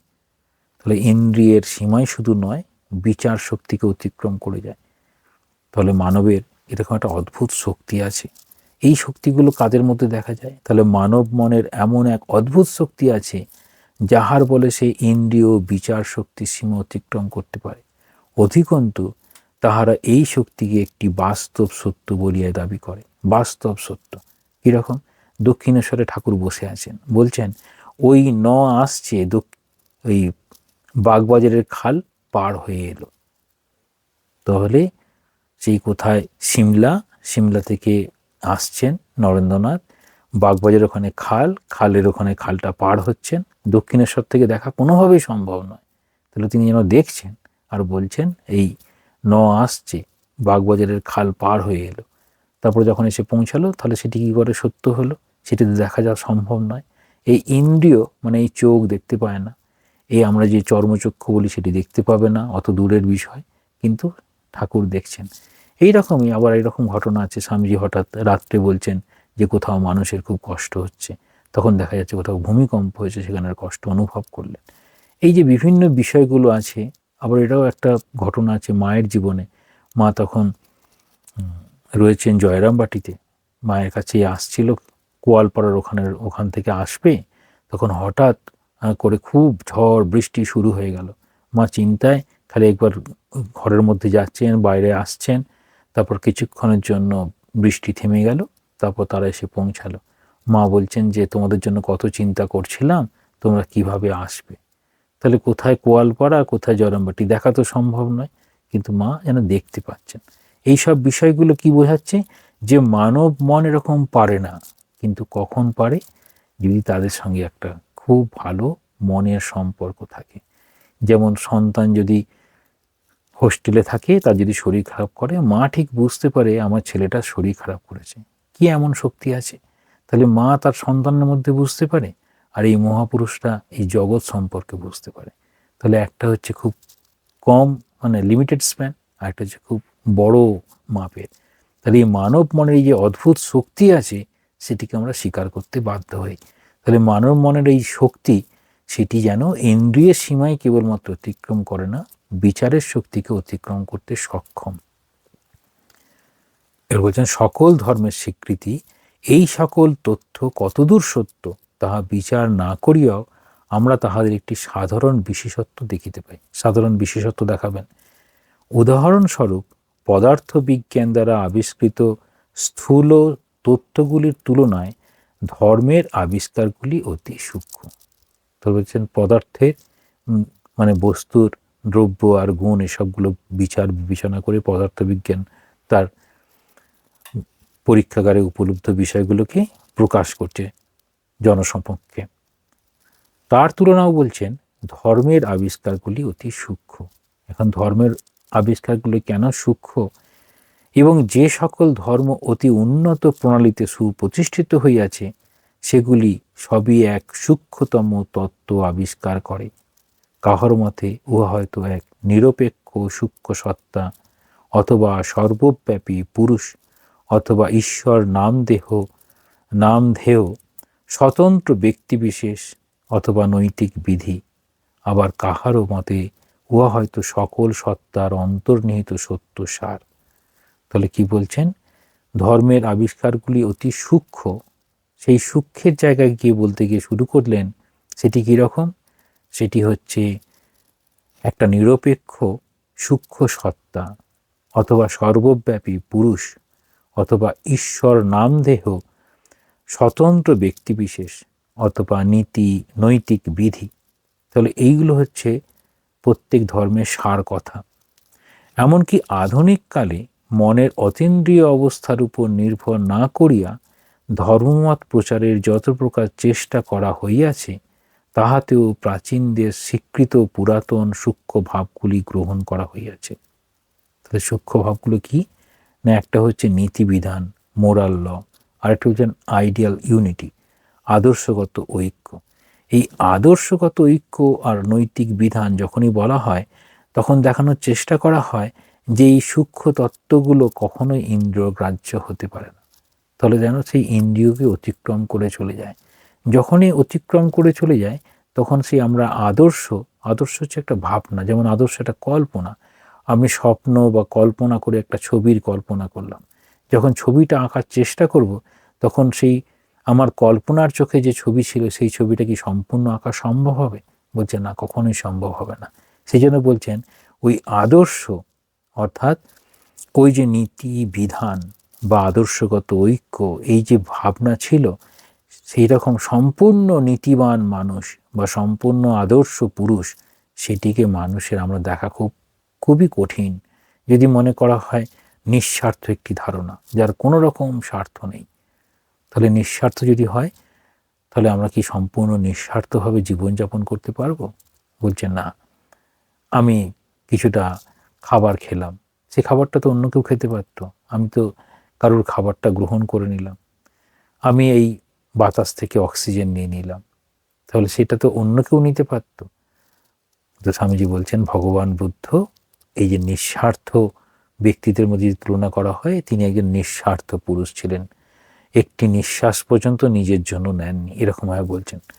তাহলে এই যে অবস্থা, সেই অবস্থা কিন্তু নিজের বেঁচে থাকার জন্য, নিজের খাওয়া, নিজের মত প্রতিষ্ঠা করা, তাহলে নিজের মত প্রতিষ্ঠা করার জন্য তিনি চেষ্টা করছেন, তাহলে ভালো জিনিসটাকে দেওয়ার চেষ্টা করছেন। যখনই হবে, তাহলে সম্পূর্ণরূপে আদর্শ, সেটি হচ্ছে সম্পূর্ণ আমাদের কল্পনার বিষয়। তাহলে যখনই আমরা দেখব আদর্শ একটা মানুষ দেখার চেষ্টা করব, কম বেশি ভুল থাকবেই। সেটিকেই স্বামীজি বলছেন এই জগতে সবাই হচ্ছে মনোম্যানিয়াক, প্রত্যেকেরা নিজস্ব ভাবনা নিয়ে চলে। তথাপি আমাদিগকে এরূপ এক ব্যক্তিতে বিশ্বাসী হইতে বলা হয়। তাহলে আমাদের মধ্যে যার দেখা যাবে, যার মধ্যে যত বেশি নৈতিকতা আছে, তাকে আমরা তখন স্বীকার করে নিই। বলছেন আমাদের মধ্যে কেহই এ পর্যন্ত পূর্ণ আদর্শ মানুষ দেখে নাই, তথাপি সেই আদর্শ ব্যতীত আমরা উন্নতি লাভ করিতে পারি না। তাহলে সেই সম্পূর্ণ আদর্শ থাকবে। তখন আমাদের বলা হয় সব মানুষের মধ্যে আমরা ভুল দেখার চেষ্টা করি, অবতারদের মধ্যে আমরা ভুল দেখার চেষ্টা করি। আমরা বলি অবতারদেরও ভুল হয়, আমরা তো সাধারণ মানুষের প্রতি পদক্ষেপে ভুল হবে। যেমন গতদিনে বলছিলাম বর্বরিকের কথা। বর্বরিকও ঠিক বুঝে উঠতে পারেনি যে সে কিভাবে নিজের জীবনটাকে নিয়ে যাবে। সে খুব অস্ত্রবিদ্যাটা খুব জানলো, তারপর সে হিড়িম্বা কাছে শিখলো, জানতে পারলো। হিড়িম্বা কে ছিল না, ভীমের পত্নী হিড়িম্বা, তার তো নাতি হয়। এই হিড়িম্বা তখন বলছেন যদি জীবনে মুক্তি লাভ করতে হয়, তা তোমার তো অনেক তো কিছু জানা হয়েছে, যদি স্বয়ং ভগবানের হাতে তোমার যদি মৃত্যু হয়, তাহলে তোমার মুক্তি হয়ে যাবে। এইবার কুরু পাণ্ডবের যুদ্ধ হবে এরকম অবস্থায়, আর বর্বরিকের খুব শক্তি ছিল, এক তীরেতেই সে সমস্ত মানে সবাইকেই মেরে দিতে পারতো, এরকম তার ক্ষমতা ছিল। তো একাই যুদ্ধক্ষেত্রে যাচ্ছে, আর কৃষ্ণ নিজেই ব্রাহ্মণের বেশ নিয়ে দাঁড়িয়ে আছেন। জিজ্ঞাসা করছেন তোমার নাম কি, তুমি কোথায় যাচ্ছ, সব কিছু বললো। তুমি একাই যুদ্ধ করবো না? হ্যাঁ, একাই যুদ্ধ করব। যে কার পক্ষে যুদ্ধ করবে? না, আমি দুর্বলের পক্ষ হয়ে যুদ্ধ করব। এখন কে সবল? বলছে এই পক্ষ, দুই পক্ষের মধ্যে যুদ্ধ হলে কখনো দেখা যাবে এক পক্ষ বেশ শক্তিশালী হলো, এক পক্ষ দুর্বল হলো, আবার বিপরীত ঘটনা ঘটতে পারে। তুমি তখন কার পক্ষ নেবে? তখন যখন বুঝতে পারছে যে তোমার কীরকম শক্তি আছে, তখন একটা তীর দিয়ে শক্তি দেখাতে গেল। তখন একটা বট গাছ ছিল, সেই বট গাছের সমস্ত পাতাকে ভেদ করে গেল। তো সেই ভেদ করার আগেই একটা বট পাতাকে নিয়ে, বট বা অসত্য কিছু একটা হবে, তো সেই পাতাকে নিয়ে শ্রীকৃষ্ণ স্বয়ং সেই পাতার উপরে নিজের পা রেখেছিলেন। তারপর সেই তীরটা এসে সেই পাতাকেও ভেদ করলো। তখন সেই পাতাকে ভেদ করতে গিয়ে শ্রীকৃষ্ণের পায়েও একটা ক্ষত তৈরি হলো। তখন শ্রীকৃষ্ণ বুঝতে পারেন ভীষণ তার ক্ষমতা, আমিও তাকে রক্ষা করতে পারবো না। তখন বলল, সঙ্গে সঙ্গেই বর্বরকের মৃত্যু হলো, বর্বরকের মুন্ডটা ছেদ হয়ে গেল। তখন বর্বরিক বলল যে এটাই আমার ইচ্ছে ছিল, আপনার হাতে মৃত্যু হলে আমার মুক্তি। তখন যে না, তুমি একটা বর চাও, সেই বরটা চাইলেন। কিন্তু শ্রীকৃষ্ণ কি প্রথমে বুঝতে পেরেছিলেন যে বর্বরিকের আসল উদ্দেশ্য কী ছিল, যে তার হাতেই মৃত্যু? সেটা তখন তিনি খেয়াল করতে পারেননি। তাহলে এই যে বিশেষ বিশেষ উদ্দেশ্য থাকে, আদর্শ মানুষ ব্যতীত আমরা ধর্মটাকে বোঝার চেষ্টা করতে পারি না। আদর্শ মানুষের মধ্যে কি থাকবে? সম্পূর্ণ নিঃস্বার্থপরতা থাকবে, যে নীতির জন্য নিজের জীবনটাকেও বিসর্জন দিয়ে দেবে। এরকম হচ্ছে বলা হয়। তাহলে বলা হচ্ছে এবার ধর্ম, বিভিন্ন ধর্ম কোনটার দিকে নিয়ে যাবে না? অতীন্দ্রিয় শক্তির দিকে, যা ইন্দ্রিয়গ্রাহ্য বিষয়ের মধ্যে থাকবে না। তাহলে সবসময় কী হবে? বস্তুগুলো সব চলবে নিয়মের অধীনে, আর মানব প্রকৃতি চাইবে নিয়মের বন্ধনকে অতিক্রম করে চলে যাবে। তাহলে সত্যই তখন স্পষ্ট হচ্ছে যে এক সূক্ষ্ম অখণ্ড সত্তা আছে, যেটি সব জায়গার মধ্যে রয়েছে, যেটি গীতায় বলছেন সূত্রে মণিগণাইব। তো যাহাকে কখনো আমাদের নিকটে ব্যক্তিবিশেষ রূপে অথবা নীতিবাদ রূপে অথবা নিরাকার সত্তা রূপে অথবা সর্বানুস্যূত সারবস্তু রূপে উপস্থিত করা হয়। তাহলে এরকম বলছেন সেই একটা সত্তা আত্মা এরকমভাবে রয়েছে, সকলের মধ্যে সেই আত্মায় অবস্থান করছে। আমরা সর্বদাই সেই আদর্শে উন্নীত হইবার চেষ্টা করিতেছি। তাহলে প্রত্যেক রকম চেষ্টা করছে, কিন্তু চেষ্টা করতে গিয়ে আমাদের কি হয় সাধারণভাবে? তাহলে প্রত্যেক মানুষ যেমনই হোক না, যেখানেই থাকুক না, তার অনন্ত শক্তি সম্বন্ধে একটা নিজস্ব একটা আদর্শ আছে। তাহলে নিজস্ব আদর্শ অনুযায়ী সে নিজস্ব ধর্মের কাছে যাওয়ার চেষ্টা করবে। যে কারণে এই আর্যদের কাছে ধর্মটা খুব উদার। সে তার নিজের মতো, তার পছন্দের মতো দেবতাকে খুঁজে নিতে পারে। সে তার পছন্দের মতো কোনো একটা অবতারকে সঙ্গে নিয়ে, অর্থাৎ অবতারকে অবলম্বন করে নিজের জীবনটাকে অতিবাহিত করতে পারে, তার আদর্শকে গ্রহণ করতে পারে। এইরকমভাবে বলছেন মানুষের এরকম ধারণা আছে। তাহলে এই আমাদের ইন্দ্রিয় কি করবে? ইন্দ্রিয় চাইবে এই যে অনন্ত যে সুখের ধারণা, কীরকম? সৎ চিৎ আত্মা। তাহলে সেই সৎ স্বরূপ, তিনি সৎ স্বরূপ, জ্ঞান স্বরূপ, আনন্দ স্বরূপ। সেই আনন্দ কি লিমিটেড না আনলিমিটেড? বলছে না, অনন্ত। তাহলে সেই অনন্ত যে সুখ, সেই অনন্ত সুখে যখন আমরা পাওয়ার চেষ্টা করব, তখন কি আমাদের এই ইন্দ্রিয় কি অনন্ত সুখ দিতে পারে? তাহলে ইন্দ্রিয় তার ক্ষমতা অনুযায়ী সে সুখ দেবে। যেমন আমরা চিনি খেয়ে বেশ মিষ্টি মিষ্টি বলি, ঝাল খেয়ে বেশ বেশ ঝাল বলি, কিন্তু খুব ঝাল কি খেতে পারি? না, পারি না। চোখ বেশ দেখতে পায়, একটু আলো থাকলে পারে। খুব বেশি আলো হলে কি দেখতে পায়? না, পারে না। খুব কম আলো হলে তখনও পারে না। তাহলে এমন যদি চোখের ক্ষমতা হয়, খুব কম আলোতেও দেখতে পাবে, খুব বেশি আলোতেও দেখতে পাবে, তখন এই যোগীরা চেষ্টা করছে গ্রহ নক্ষত্র, তাদের অবস্থান, তাদের গতিবিধি, সেখান থেকে আবার জ্যোতিষ এসব চর্চা শুরু হয়ে যায়। তাহলে এই অনন্তকে ধারণা করার চেষ্টা মানুষের প্রথম থেকেই রয়েছে। যিনি যেদিকে বেশি মন দেবেন, যেদিকটা বেশি অনুশীলন করার চেষ্টা করবেন, তিনি সেই দিক দিয়েই আনন্দ পাবেন। এই ইন্দ্রিয়গুলি ও দেহ এত সীমাবদ্ধ যে অসীমকে প্রকাশ করতে পারে না, বা অসীম কোনো বিষয়টাকে গ্রহণ করতে পারে না। তাহলে নিজের সামর্থ্য অনুযায়ী সে গ্রহণ করে, অসীমেরই একটি অংশ সে গ্রহণ করে। যেমন আমরা এই অনন্ত আকাশকে দেখতে পাই, এই আকাশ তার কাছে যতটুকু। এই অসীমকে সীমার মধ্যে দিয়ে প্রকাশ করা অসম্ভব। তাহলে অসীমকে সীমার মধ্যে দিয়ে কীভাবে প্রকাশ করছেন? বলছেন হ্যাঁ, প্রকাশ করে, আমি জানি। তখন বলবো এই শিশির বিন্দুর মধ্যে যেমন সূর্য কীরকম সসীমের মধ্যে প্রকাশ পাচ্ছে, সেই অসীম সূর্য সসীমে প্রকাশ পাচ্ছে।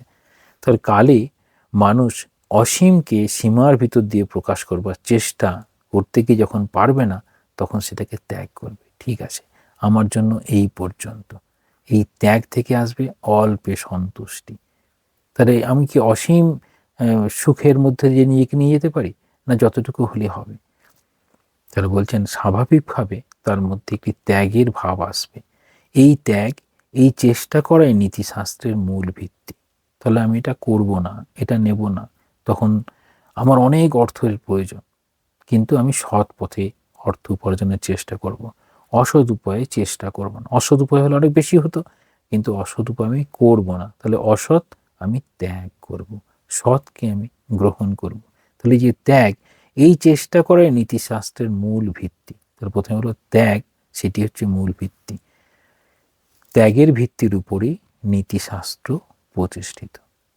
এই জন্য বলছেন, যদি নীতিবান হতে হয় তাহলে স্বার্থকে ত্যাগ করতে হয়। তাহলে আমি যদি নীতি অনুসরণ করার চেষ্টা করি, সঙ্গে সঙ্গে আমাকে নিজের স্বার্থ ত্যাগ করতে হবে। এমন কোনো নীতি কোনো কালে প্রচারিত হয় নাই যাহার মূলে ত্যাগ নাই। তাহলে ত্যাগটা থাকবেই। তাহলে সত্য আমি পালন করব, সত্য পালন করতে সাহায্য করব। তাহলে আমরা শ্রীরামচন্দ্রের কথা ভাবি, তিনি পিতার সত্যটাকে রক্ষা করার জন্য নিজে বনবাসী আছেন, নাও যেতে পারতেন, কিন্তু পিতার সত্যটাকে রক্ষা করব। তাহলে নিজে যেমনভাবে সত্য রক্ষা করি, পিতার সেরকম সত্যটাকে রক্ষা করব। তাহলে সত্য রক্ষার এই নীতি তিনি নিজে ত্যাগ স্বীকার করছেন। না হম তুহ তুহ, ঠাকুরের বারবার কথা, মানে আমি কিছুই নয়, কাঁচা আমি কিছুই নয়, তুহু তুহু, তুমিই সব। এই তুমিটা কি? আমারই হায়ার সেলফ। যেমন হয় গতদিনে দুটি পাখির গল্প বলা হয়েছিল, ঠিক সেই রকমভাবে বলা হচ্ছে। এই নীতিশাস্ত্রের হচ্ছে চিরন্তন বাণী, আমি কিছু নয়, তুমি সব। কেন আমরা কিন্তু এখানটা না যেন ভাবি যে আমি কিছু নয় বলতে আমি সত্যিই কি কিছু নই? না, আমি যতটা তুমি তার থেকে আরো অনেক মহৎ, তোমার তুলনায় আমি কিছুই নই, এইটা তুলনামূলক ভাবনা। নীতিশাস্ত্রের উপদেশ স্বার্থ নয়, পরার্থ। তাহলে যখন অন্যের জন্য কিছু করতে পারা যায়, ভাবতে পারা যায়, তখন তাতে যাতে আনন্দ হবে সেটা হচ্ছে পরার্থে আনন্দ। তাহলে স্বার্থে একটা আনন্দ হয়, স্বার্থটাকে ত্যাগ করেও আনন্দ হয়। এই স্বার্থটাকে ত্যাগ করে আনন্দ হয়, সেটি হচ্ছে ভারতীয় মায়ের কাছে আমাদের সবার শিখতে হবে। ভারতীয় মা নিজে না খেয়ে সন্তানকে খাওয়ায়।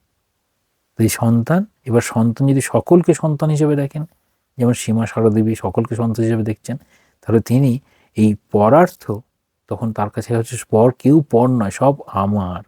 তাহলে নিজেরই যেন স্বার্থ, নিজেরই সব সন্তান, এরকম ভাবনা, খুব উচ্চ ধারণা। নীতিশাস্ত্র বলে সেই অনন্ত শক্তি বা অনন্ত সুখকে ইন্দ্রিয়ের মধ্যে দিয়ে লাভ করিতে সচেষ্ট মানুষ নিজের স্বতন্ত্র সম্বন্ধে একটা যে মিথ্যা ধারণা আঁকড়িয়া থাকে, তাহা ত্যাগ করিতেই হইবে। তাহলে আমি আগে খাবো, আমি আগে সব পাবো, এই সব ধারণাগুলো আস্তে আস্তে ত্যাগ হয়ে যাবে। সেই জন্য আমাদের খুব সুন্দর সুন্দর ধারণা হয়েছে। অনুষ্ঠান বাড়িতে ওই বাড়ির যে কর্তা ব্যক্তি, কর্তা এবং কর্ত্রী, সকলকে খাওয়ানোর পরে তারপরে খাবে। তাহলে তার কত দূর ত্যাগ, না সবাইকে খাইয়ে তারা কীরকম খেলো, এটা আমাদের সিস্টেমে চলে এলো। তাহলে সেই সিস্টেম কি বলছেন? বাবা মা সকলকে খাইয়ে তারপর খাবেন। কোনো কিছু অসুবিধা হলে প্রথমে বাবা মা নিজেদের প্রাণ বিসর্জন পর্যন্ত দেবেন। কাদের স্বার্থে? না সন্তানদের রক্ষার স্বার্থে। তাহলে এখানে সন্তান রক্ষা করার জন্য, পরে বলা হয় না ধর্মের জন্যও নিজেদের প্রাণ আমরা দিতে পারি, ধর্মের জন্য, দেশের জন্যও প্রাণ দিতে পারি, এই রকম পর্যন্ত। নিজেকে সর্বপশ্চাতে রাখিয়া অন্যকে প্রাধান্য দিতে হইবে।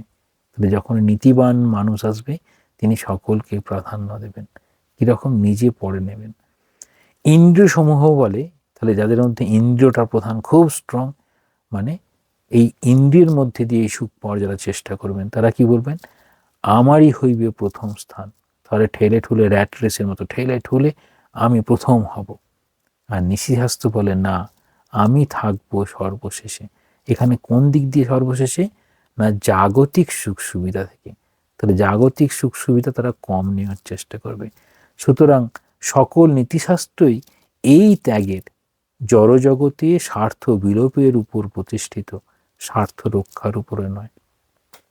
তাহলে এখানে স্বামীজি বলছেন, যদি হৃদয়ে যদি সেরকম সম্বল থাকে, দাও দাও ফিরে নাহি চাও, এরকম দাও দাও ফিরে নাহি চাও, কিরকম অবস্থা। সুতরাং মানুষকে জড় জগৎ ত্যাগ করিতে হইবে। এই জড়জগৎ কেন ত্যাগ করব? যত জড়জগতের মধ্যে আমরা থাকব, তত জড়জগৎ যেমন প্রকৃতির নিয়মের অধীন, আমিও সেরকম প্রকৃতির নিয়মের অধীনের মধ্যেই নিজেকে আবদ্ধ করে ফেলব। তবে এই জড়জগতের বাইরে যাওয়ার চেষ্টা করতে হবে, করে সেই অনন্তের গভীরতার প্রকাশের অন্বেষণে আরও উচ্চতর ভাবভূমিতে উঠিতে হইবে। তাহলে জাগতিক সুখ সুবিধা, সেখান থেকে আধ্যাত্মিক জ্ঞানে পৌঁছানো কঠিন। এইভাবেই বিভিন্ন নৈতিক বিধি রচিত হইয়াছে, কিন্তু সকলেরই সেই এক মূল আদর্শ, চিরন্তন আত্মত্যাগ। অহংকারের পূর্ণ বিনাশী নীতিশাস্ত্রের আদর্শ। তাহলে সমস্ত অহংকারগুলো যেন সেটি পূর্ণ বিনাশ। এবার বলা হয় কীরকম না, ঈশ্বর কি করেন, আমাদের অহংকারগুলোকে চূর্ণ করে দেন। তাহলে ঈশ্বরীয় ভাব অর্থাৎ উচ্চতর আধ্যাত্মিকতার ভাব এলে পারে তখন এই জাগতিক যত কিছু আমার আকর্ষণের বিষয় বা জাগতিক যত কিছু অভিমানের বিষয় সেগুলো সব চূর্ণ হয়ে যাবে। আমরা মাস্টারমশাইয়ের সঙ্গে ঠাকুরের কথোপকথনও খুব সুন্দর বুঝতে পারি। কীরকম বলছেন, মৌতাত লেগেছে, মাস্টারমশাই আসছেন, হ্যাঁ, তারপর না এসে থাকতে পারছেন না, তখন বলছেন ওরে এর মৌতাত লেগেছে। মৌতাত হচ্ছে কীরকম না, এই আফিং ময়ূর একটা সময় আসবে, ময়ূরকে একটু করে আফিং খাওয়ালে পরে ঠিক সেই সময় ময়ূরটা আবার আসবে, সেই ময়ূরটার ওই আফিংয়ের প্রতি নেশা লেগেছে। ঠিক সেরকম মাস্টারমশাইয়ের ঠাকুরের প্রতি ভালোবাসা হয়েছে, ঠাকুরের কাছে না এসে থাকতে পারছে না, তখন বলছেন মৌতাত লেগেছে।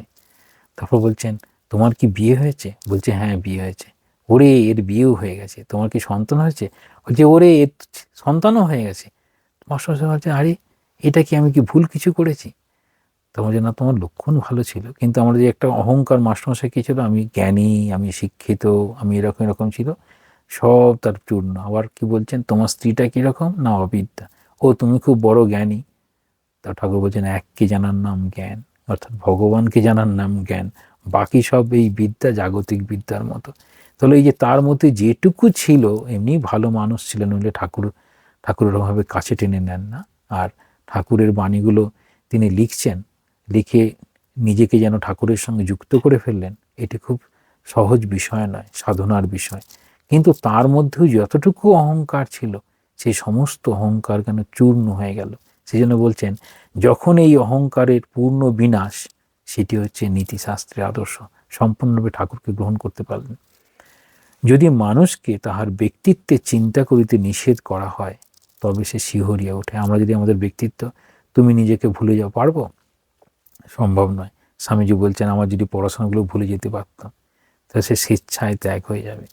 তাহলে স্বেচ্ছাতে তাকে পাওয়ার জন্য স্বেচ্ছায় সব কিছু ত্যাগ হয়ে যায়। তাহারা নিজেদের ব্যক্তিত্ব হারাইতে অত্যন্ত ভীত হয় মনে হয়। স্বামীজি এরকম বলছেন যে এই মেঘ থেকে বৃষ্টির জল পড়ছে সমুদ্রের উপরে, সেই জলটা ভাবতে পারে আমার মৃত্যু হবে, আরেকটা ভাবতে পারে আমি সমস্ত সমুদ্রের সঙ্গে এক হয়ে যাব। এই যে আমার মৃত্যু হবে এটি সাধারণ ভাবনা, আর আমি সমুদ্রের সঙ্গে এক হয়ে যাব সেটি হচ্ছে মহৎ ভাবনা, তাকে অমর করে দেবে। ঠিক সেরকম বলছেন, যখনই নিজেকে ওই উচ্চ আদর্শের সঙ্গে যুক্ত করা সম্ভব হয়, তখন তিনি আসলে অমর হয়ে যান। অথচ এই সব লোকই আবার প্রচার করেন যে নীতিশাস্ত্রের উচ্চতম আদর্শগুলি যথার্থ। তাহারা একবারও ভাবিয়া দেখে না যে সকল নীতিশাস্ত্রের গণ্ডি, লক্ষ্য এবং অন্তর্নিহিত ভাবই হইল এই অহংয়ের নাশ, অর্থাৎ বৃদ্ধি নয়, এই অহংয়ের নাশ। এটিকেই ঠাকুর বলছেন কাঁচা আমি। তাহলে কাঁচা আমি এটিকে যেভাবে ভেঙে দেওয়া সম্ভব হয়, আসলে আমরা উচ্চতর সত্তার সঙ্গে নিজেকে এক করব। এবার দেখাচ্ছেন ইউটিলিটেরিয়ান থিওরি, মানে হচ্ছে প্রয়োজনবাদ। এই প্রয়োজনবাদটা সাধারণভাবে খুব মানুষকে আকর্ষণ করে, কিন্তু প্রয়োজনবাদটাও দাঁড়িয়ে আছে সেই উচ্চতম তত্ত্বের অধীনে। প্রয়োজনবাদটা কার উপর দাঁড়িয়ে আছে না, জাগতিকভাবে আমাদের যা কিছু প্রয়োজন হয়, জীবনযাত্রার সঙ্গে প্রয়োজন, আমি এটা করলে কিছু পাবো, ওটা করলে কি কিছু পাবো, এটা থেকে আমার সমস্যার সমাধান হবে, এই রকম। তাহলে এই প্রয়োজন, সেই প্রয়োজনের বিবেচনায় কোনো নৈতিক নিয়ম আবিষ্কার করা যায় না। তাহলে সেখানে নৈতিক নিয়ম আবিষ্কার করা খুব কঠিন। আমার এখন খিদে পেয়েছে, কী করে খাবো? না, ওখানে খাবারগুলো আছে, নিয়ে খেয়ে নাও। তাহলে কি আমি জানিয়ে খাবো? যিনি তার অধীনে আছেন, মানে যার অধীনে খাবারগুলো আছে, দাদা আমি এখান থেকে একটু খাবার নিতে পারি? যার ভীষণ খিদে পেয়েছে সে নেবে আর খেয়ে নেবে। তো দুটোর মধ্যে পার্থক্য আছে। সাধারণ প্রথমটা কারা করে? সমস্ত প্রাণীগুলো করে। দোকানের পাশ দিয়ে যাবে, তো যেমন বিভিন্ন গরু, ছাগল সবজির মার্কেটে ঢুকে খাবারটা খেয়ে নিয়ে চলে গেল, তাদের বলার প্রয়োজন হয় না। তাহলে সেখানে কি তারা নীতি থাকে, নীতি মেনে চলে? যে না, তাহলে নীতি সেখানে থাকবে না। তাহলে নিয়ম নীতি থাকার দরকার নেই, শুধু যদি প্রয়োজনটাকে সামনে হয়। কিন্তু বলছেন এই অনন্তের অভিমুখে যখন এই অভিযান শুরু হয়, তখন কোনো আদর্শকে না ধরে আমরা আগাতেই পারবো না। তখন বলবেন তবুও এই হিতবাদীরা অনন্তকে পাইবার সাধনা এবং অতীন্দ্রিয় বস্তু লাভের আশা ত্যাগ করিতে বলেন। কেন? না সেটা কি আদৌ বাস্তবে কাজে লাগবে? অনেকটা চার্বাকদের মতো। কিন্তু বলছেন হিত করা তো গৌণ ব্যাপার, আমাদের একটা আদর্শ থাকা আবশ্যক। নিজেরাই বলবেন নীতিশাস্ত্র তো লক্ষ্য নয়, উহা উদ্দেশ্য সাধনের উপায়। লক্ষ্য যদি না থাকে তবে আমরা নীতিপরায়ণ হইব কেন? এরকম প্রশ্নগুলো করা হয়। কি লক্ষ্য, কেন লক্ষ্য? যদি সুখী জীবনের উদ্দেশ্য হয় তবে কেন আমি নিজেকে সুখী এবং অপরকে দুঃখী করব না? মানে অন্যকে কষ্ট দিয়ে কেন নিজে সুখ পাবো না? এই রকম ভাবনা। তখন বলছেন আমাকে কে বাধা দেবে? আমি সবার কিছু সব কেড়ে নিয়ে আমি নিজেই ভালো থাকবো। কিন্তু আমরা খুব ভালো করে দেখি আমি একা কি ভালো থাকতে পারি, না সকলকে নিয়ে ভালো থাকতে পারি। দ্বিতীয়ত বলছেন হিতবাদের ভিত্তি অতীব সংকীর্ণ, মানে তারা দূরের জিনিস দেখতে পায় না, আগামীকে যেন দেখতে পায় না। যে সকল সামাজিক রীতিনীতি ও কার্যধারা প্রচলিত আছে সেগুলি সমাজের বর্তমান অবস্থা হইতেই গৃহীত। তাহলে বর্তমানের সাপেক্ষেই এই হিতকারী বা ইউটিলিটেরিয়ান থিওরিটা দাঁড়িয়ে আছে। বর্তমান, শুধু বর্তমানটাকে দেখছে। কিন্তু বর্তমানটা কিসের উপর দাঁড়িয়ে আছে? না বর্তমানটা দাঁড়িয়ে আছে অতীতের উপরে। আবার ভবিষ্যৎ কার উপর দাঁড়িয়ে আছে? না বর্তমানের উপরে। তাহলে এই যে পরম্পরা যে আছে সেই পরম্পরা যদি না খেয়াল করি তাহলে আমরা যেটা পৌঁছাতে পারবো না।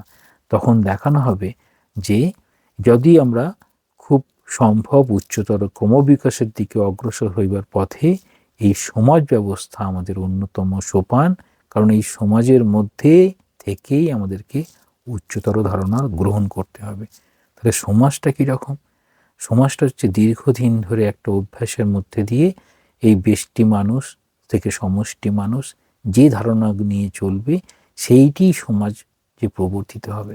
স্বামীজি যে বলছেন যে যেদিন থেকে শ্রীরামকৃষ্ণ জন্মেছেন সেদিন থেকে সত্যযুগ শুরু হয়েছে, অর্থাৎ শ্রীরামকৃষ্ণকে কেন্দ্র করে শ্রীরামকৃষ্ণের ভাবধারা আমরা যত গ্রহণ করব সেটি আমরা এই আগামীতে এই সত্যযুগটা দেখার চেষ্টা করব। ধর্ম আধ্যাত্মিকতা হইতে উদ্ভূত চরিত্র নীতি ও নৈতিক বিধির কার্যক্ষেত্র বা পরিধি সমষ্টি মানবের সমগ্র দিক। ইহা ব্যষ্টির সম্পর্কে প্রযুক্ত হইলেও ইহার সম্পর্ক সমষ্টির সহিত। তাহলে ব্যক্তি জীবন ভালো হলে সমষ্টি জীবন ভালো হবে। সেই জন্য স্বামীজি বলছেন বি অ্যান্ড মেক। আমরা নিজেরা ভালো হব, তাহলে ভালো কিছু সমাজ গঠন করব। তাহলে এই সমাজটা দাঁড়িয়ে থাকবে ব্যক্তির উপরে। ব্যক্তি কীরকমভাবে চলছেন। মানব জাতির পক্ষে এই আধ্যাত্মিকতার বড়ই প্রয়োজন। কেন প্রয়োজন? না জড়বাদ বা জড় পদার্থ যতই আমাদের কাছে সুখকর হোক না কেন, মানুষ সর্বদা জড়ের চিন্তা করিতে পারে না। তাহলে জড়ের চিন্তা করিতে না পারে না বলেই সে উচ্চতম জিনিসগুলো নেওয়ার চেষ্টা করে। সে কমপক্ষে কী বলবো না মানুষের সেবা করতে হবে। সে তো বিভিন্ন পদার্থকে সুন্দর সুন্দরভাবে সাজিয়ে রাখতো না। যখনই কিছু করতে চাইবো আমরা দেখব হয় সুন্দর বাগান অর্থাৎ গাছপালা, সেই অত প্রাণীদের সাহায্য করছে, তখন পশু প্রাণী, তাহলে জীবিত যারা প্রাণী তাদেরকে সাহায্য করছে। তাদের প্রত্যেক প্রাণের মধ্যে সেই আত্মাই রয়েছে। তাহলে দেখা যাচ্ছে জড়বাদ আস্তে আস্তে কিন্তু ক্রমশ যেন অধ্যাত্মবাদে চলতে শুরু করলো। তাহলে লোকে কি বলবে? সাধারণ মানুষ কি বলবে? সাধারণ মানুষ বলে আধ্যাত্মিক বিষয়ে বেশি মনোযোগ দিলে আমাদের ব্যবহারিক জগতে প্রমাদ ঘটে। তাহলে বেশি আধ্যাত্মিক জগতে যদি মন দিই তাহলে ব্যবহারিক জগতে প্রমাদ ঘটবে, এরকম ধারণা। কিন্তু যদি রাজা মহারাজ স্বামী ব্রহ্মানন্দ যদি কথা ধরা যায়, তিনি বলছেন আমাদের মনটা যদি ঈশ্বরের সঙ্গে যুক্ত করে বেশি রাখা সম্ভব হয় তাহলে এই জাগতিক কাজগুলো খুব সহজেই করা সম্ভব। তার কারণ কি? না এই অতীন্দ্রিয় বিষয়গুলোকে ধারণা করার জন্য মনটাকে খুব শান্ত করতে হয়, ধ্যান করতে হয়, তাহলে মন একাগ্র হয়। তাহলে সেই একাগ্র মন নিয়ে বাইরের বহির্জগতের কাজ খুব সহজেই করা সম্ভব। ঠিক সেই কারণেই স্বামীজি নির্দেশ দিয়েছিলেন। স্বামীজি ব্রহ্মচারী সন্ন্যাসীদের কাছে একটি বক্তব্য রেখেছিলেন, সেটি পঞ্চম খণ্ডে আছে। সেখানে বলছেন যে শাস্ত্র পাঠ করার পরে বাজারে যাবে, মানে লোকের সঙ্গে কথা বলবে, আর জপ ধ্যান করার পরে তারপর জমিতে গিয়ে কাজ করবে। তাহলে কোনো কাজ করার আগে জপ ধ্যান করবে। তাহলে করলে পরে কী হবে? মনটা খুব শান্ত হয়ে যাবে, সমস্ত কাজ তারপর ঠিক হবে। কারণ চঞ্চল মন নিয়ে করা সম্ভব নয়। তাহলে এই আধ্যাত্মিকতায় বেশি মনোযোগ দিলে যে ব্যবহারিক জগতে প্রমাদ ঘটে, এটি ভুল কথা, সেটি বলছেন। যদি আধ্যাত্মিক বিষয়ে অত্যধিক মনোযোগের ফলে ব্যবহারিক জীবনে কিঞ্চিত ক্ষতি হয়, তাহলে তথাকথিত বাস্তব জীবনের প্রতি অত্যধিক মনোনিবেশের ফলে আমাদের ইহলোক ও পরলোক উভয় লোকেরই ক্ষতি হইয়া থাকে। তাহলে স্বামীজি বলছেন, যদি এই বাস্তব জীবনের প্রতি অত্যধিক মনোযোগ দিয়ে দিলাম, তাহলে ইহলোক এবং পরলোক মানে বর্তমান জীবন, আবার আমাদের এই প্রারব্ধ নিয়ে পরবর্তী জীবন, দুটোতেই গোলমাল হয়ে যাবে। কেন না, আরও বেশি আমরা জড়জগতের সঙ্গে যুক্ত হয়ে যাব। তাহলে জড়জগৎ থেকে আর আমরা এই অধ্যাত্ম পথে আসা খুব কঠিন হয়ে যাবে। এইভাবে চলিলে মানুষ জড়বাদী হইয়া পড়ে। তাহলে জড়বাদী সর্বস্ব যদি হয়, তখন এই জড়জগতের মধ্যেই সে আনন্দ পাবে। তাহলে তার আর উচ্চতর জড়জগতের মধ্যে আনন্দ অর্থাৎ নিয়ম, জড়জগৎ সেই নিয়মের মধ্যে দিয়ে চলে, তাহলে নিয়মের মধ্যে চলতে চলতে নিজেও জড়জগতের অধীনে হয়ে যাবে। আর তাহলে এই নিয়মটাকে অতিক্রম করা তার দ্বারা সম্ভব হবে না। তাহলে মানুষের লক্ষ্য হচ্ছে সবসময় উচ্চতর। যতক্ষণ মানুষ প্রকৃতিকে অতিক্রম করিবার জন্য সংগ্রাম করে, ততক্ষণ তাহাকে যথার্থ মানুষ বলা চলে। তাহলে এই প্রকৃতির সঙ্গেই যুদ্ধ, অর্থাৎ প্রকৃতি নিয়মের মধ্যে চলে, মানুষ সেই নিয়মটাকে অতিক্রম করার চেষ্টা করবে। এই প্রকৃতির দুইটি রূপ, একটা অন্তঃপ্রকৃতি, একটা বহিঃপ্রকৃতি। এটাকে বলে একটা ইনার ওয়ার্ল্ড, একটা এক্সটার্নাল ওয়ার্ল্ড। এই দুটো প্রকৃতির মধ্যেই কিন্তু সংগ্রাম। বহিঃপ্রকৃতি তারা আমাদের হাতছানি দেবে, এটি ভালো এটি মন্দ এই রকম। আর অন্তঃপ্রকৃতি অর্থাৎ আমাদের মনের মধ্যে সত্য রজতম তিনটে গুণ, সেই প্রকৃতি অনুযায়ী চলবে। তাহলে বড় কথা হচ্ছে আমাদের বহিঃপ্রকৃতি আর অন্তঃপ্রকৃতি জয় করার জন্য প্রথম কাকে জয় করতে হবে? প্রথম বহিঃপ্রকৃতিকে জয় করতে হবে। কারণ বহিঃপ্রকৃতির অনেক কিছু খুব ভালো লাগা মন্দ লাগা এসব আছে। ঠাকুর বলছেন, এই ভুবন মোহিনী মায়া আমায় মুগ্ধ করুন, অর্থাৎ বহিঃপ্রকৃতিতে যেন আমরা মুগ্ধ হয়ে সেখানেই আটকে গেলাম, সেটি নয়।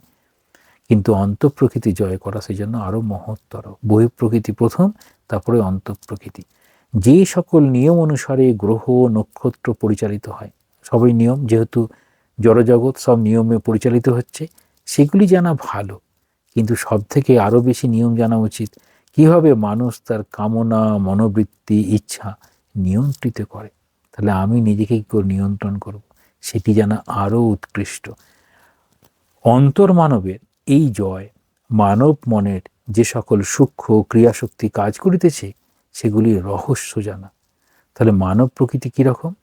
আমি সাধারণ মানব প্রকৃতির কথা বলিতেছি। সাধারণ যারা এই উচ্চতম চিন্তাগুলো করে না, তারা কি করবে না, বড় বড় প্রাকৃতিক ঘটনা দেখিতে চায়। কীরকম বলে, কি সুন্দর বাড়ি করেছে, কি সুন্দর রাস্তা, কি সুন্দর লেক। তাহলে জাগতিক সব কিছু তার আনন্দ। সাধারণ মানুষ সূক্ষ্ম বিষয় ধারণা করিতে পারে না। যখনই সাধারণ মানুষ সূক্ষ্ম বিষয়ের দিকে যাবে, তখন বলবে মানুষটি কি মহৎ, মানুষটি কি উদার। তাহলে জাগতিক থেকে সে মানসিকে পৌঁছে যাবে। ইয়া বেশ ভালো হয় যে সাধারণ লোকে সহস্র মেষ শাবক হত্যাকারী সিংহেরই প্রশংসা করিয়া থাকে। উদাহরণ দিচ্ছেন যে সিংহের কীরকম শক্তি, তাহারা একবারও ভাবে না যে ইহাতে 1000 মেষের মৃত্যু ঘটিল। যদিও সিংহটার ক্ষণস্থায়ী জয় হইয়াছে, তাহারা কেবল শারীরিক শক্তির প্রকাশেই আনন্দ অনুভব করে। তাহলে সাধারণ মানুষ শারীরিক শক্তি, শারীরিক বল, জগতের বহিঃপ্রকাশ, সেইগুলোকেই দেখবেন। সাধারণ মানবের মনের ধারায় এইরূপ, তাহারা বাইরের বিষয় বোঝে, তাহাতেই সুখ অনুভব করে। তাহলে বাইরের দিকে কে সুখ অনুভব করে যখনই ধরা হবে, তখন বহির্জগতে দৃষ্টি দেখে যেই সুখ অনুভব করে, সে তখনও বাইরে, তার ভেতরে এখনো যেতে পারেনি।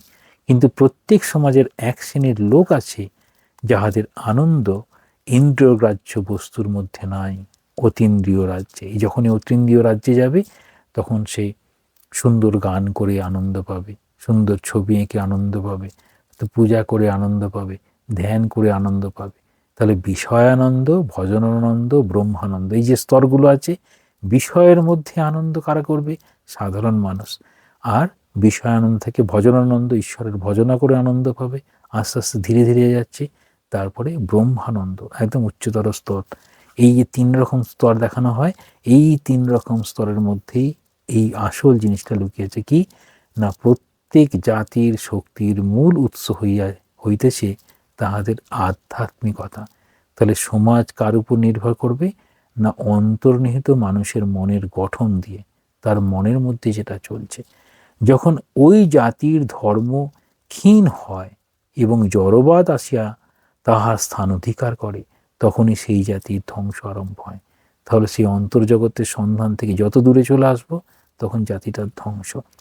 এবার বলছেন, এইরূপ ধর্ম হইতে আমরা যে সকল তথ্য ও তত্ত্ব শিক্ষা করিতে পারি, যে সান্ত্বনা পাইতে পারি, তাহা ছাড়িয়া দিলেও ধর্ম অন্যতম বিজ্ঞান অথবা গবেষণার বস্তু। ধর্ম অন্যতম বিজ্ঞান বা গবেষণার বস্তু কেন বলছেন?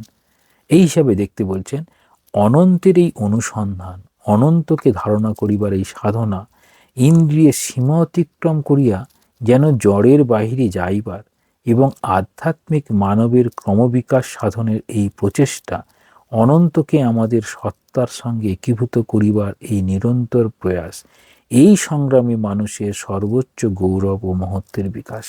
তাহলে কে করছেন? না অনন্ত। অনন্তের অনুসন্ধান, অনন্তকে ছোঁয়ার চেষ্টা, অনন্তের সঙ্গে নিজেকে এক করার চেষ্টা, অর্থাৎ সে নিয়মটাকে সম্পূর্ণরূপে নিয়মের বাইরে চলে গেল। তাহলে নিজেকে নিয়মের বাইরে নিয়ে যেতে পারে, জড়জগৎ পারে না, মানুষ পারে, তার মধ্যে সেই শক্তি আছে। কেউ কেউ ভোজনে সর্বাধিক আনন্দ পায়। আমাদের বলিবার কোনো অধিকার নেই যে তাহাদের উহাতে আনন্দ পাওয়া উচিত নয়। সাধারণ মানুষ সেই জন্য খেয়ে খুব আনন্দ, ওই জন্য সমস্ত অনুষ্ঠানের সঙ্গে এই ভোজন পর্বটি অবশ্যই থাকতে হবে। আর দেখা যায় এই খাবার পেয়েই আনন্দ, তাহলে তার এখনো উচ্চতর তত্ত্ব খোঁজার এখনো সময় হয়নি বা ইচ্ছে জাগেনি। আবার কেহ কেহ সামান্য কিছু লাভ করিলে অত্যন্ত সুখ বোধ করে। এবার বলছেন, যে মানুষ ধর্মচিন্তায় সর্বোচ্চ আনন্দ পাইয়াছে তার কীরকম হবে? তাহলে আরও উচ্চ দিকে যাবে। যে প্রাণী যত নিম্ন স্তরের হবে, এখানে প্রাণী বলতে সব মানুষ এবং অন্যান্য প্রাণী সবাই, ইন্দ্রিয় সুখে সে তত অধিক সুখ পাইবে না। তাহলে প্রাণী যখনই তার উন্নত অবস্থার দিকে যাবে, সে তখন এই ইন্দ্রিয় সুখ ছেড়ে বাইরে আসবে। তাহলে বিষয়টা তার আস্তে আস্তে ভজনানন্দ, ব্রহ্মানন্দের দিকে যাবে। উদাহরণ দিচ্ছেন যে শৃগাল কুকুর যতখানি আগ্রহের সঙ্গে খাবার গ্রহণ করে, মানুষ তা পারেই না। সকল জাতির মধ্যেই দেখা যায় নিকৃষ্ট শ্রেণীর লোকেরা ইন্দ্রিয়ের সাহায্যে সুখ ভোগ করে এবং শিক্ষিত ও সংস্কৃতি সম্পন্ন লোকেরা চিন্তায়, দর্শনে, বিজ্ঞানে ও শিল্পকলায় সেই সুখ পাইয়া থাকে। তাহলে সুখ পাওয়ার যে স্তর, সেটা দিয়ে আমরা বুঝতে পারবো মানুষটি কোন স্তরে রয়েছেন। মানুষকে সুখ অনুসন্ধান করিতে হইবে। হিতবাদীর এই মত মানিয়া লইলেও মানুষের পক্ষে ধর্মচিন্তার অনুশীলন করা উচিত। কারণ বলবেন, ধর্ম অনুশীলনেই উচ্চতম সুখ আছে। মানব মনকে গতিশীল করবার জন্য ধর্ম একটি শ্রেষ্ঠ নিয়ামক শক্তি। তাহলে মানব মনকে গতিশীল করতে হবে। মানব মন কোন দিকে গতিশীল হবে?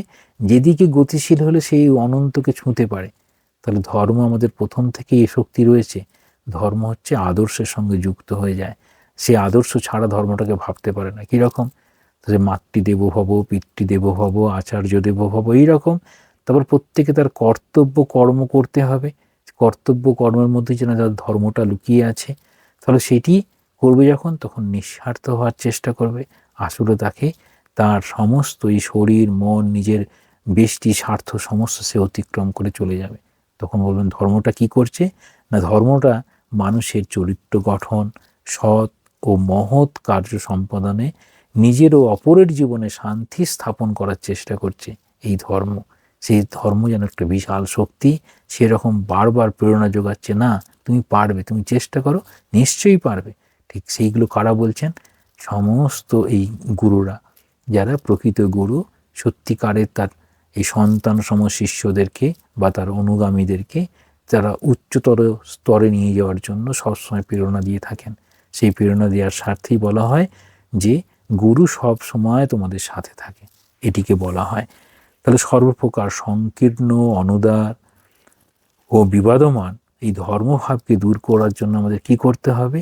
সকল সম্প্রদায়, স্বজাতি, স্বগোত্রীয় ভাব পরিত্যাগ করিয়া প্রত্যেক জাতি ও গোষ্ঠীর নিজস্ব ঈশ্বর থাকিবেন এবং অপর সকলের ঈশ্বরের ঈশ্বর মিথ্যা, এই জাতীয় কুসংস্কার এগুলি অতীতের গর্ভেই বিলীন হওয়া উচিত।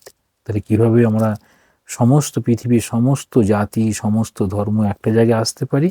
না, সকলে সেই অনন্তের খোঁজ করছে, অনন্তের খোঁজের মধ্যে দিয়ে নিজেকে সেই মহান জায়গায় নিয়ে যাওয়ার চেষ্টা করছেন। স্বামীজি এই জন্য বারবার বলেছেন, প্রত্যেক ধর্মেই বেশ কিছু মহান ব্যক্তির জন্ম হয়েছে, আর সেটি দিয়েই বোঝা যায় যে এই উদারতা, এই সকলের জন্য প্রেম, করুণা, মৈত্রী, এগুলো কারোর কোনো একটি ধর্মের বিশেষ একচেটিয়া নয়, যে কোনো মানুষই সেটি গ্রহণ করতে পারে এবং ওই জায়গায় আসতে পারে। তাহলে প্রত্যেক ধর্মকে কিছুটা উদার হতে হবে। তাহলে উদার হতে গেলে অন্যের গ্রহণ করতে হবে। তার প্রত্যেক ধর্মেরই ভালো দিক আছে, সমস্ত ধর্মের ভালো দিকগুলো যদি এক জায়গায় আনা সম্ভব হয়, তাহলেই আমাদের একটি বলিষ্ঠ এই ধর্ম তৈরি হতে পারে, যেটি মানবীয় ধর্ম বলা যেতে পারে, যেখানে কোনো রকম সংকীর্ণতা নেই, সম্পূর্ণ উদারতা, সকল মানুষ এক জায়গায় আসতে পারে। যে কারণে স্বামীজি বলছেন, এই যুগে ঠাকুরকে কেন্দ্র করে এক ধর্ম, এক ঈশ্বর, এক বেদ, এরকম ধরনের কথাগুলো বলছেন।